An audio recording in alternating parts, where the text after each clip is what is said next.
Hi, I'm Tim Gibson. I'm going to talk to you about different types of vinyl siding. Now, when we talk about different types of vinyl siding, really the composition is all the same, but it's the style that varies within the vinyl siding.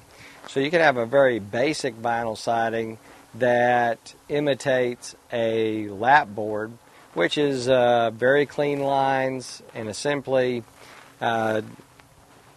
is set up where it overlaps. Then we've got something like this, which actually has a little cove detail here.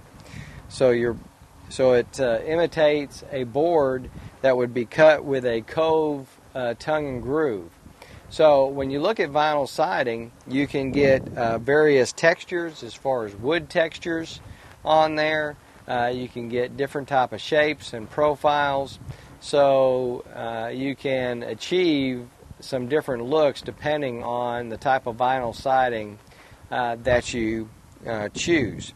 And really determining whether you want to go with something real basic or something extravagant is going to depend on the amount of vinyl siding that you have and also other applications that are around in your neighborhood.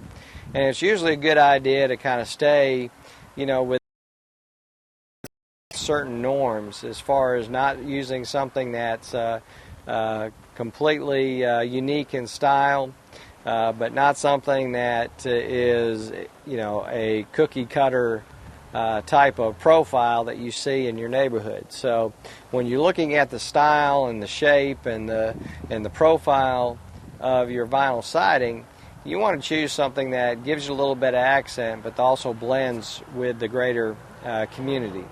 And again, when you look at just choosing your vinyl siding, what you're getting into is really just vinyl siding that mimics different type of natural wood or metal type of siding. So I'm Tim Gibson, and that's some information on choosing vinyl siding.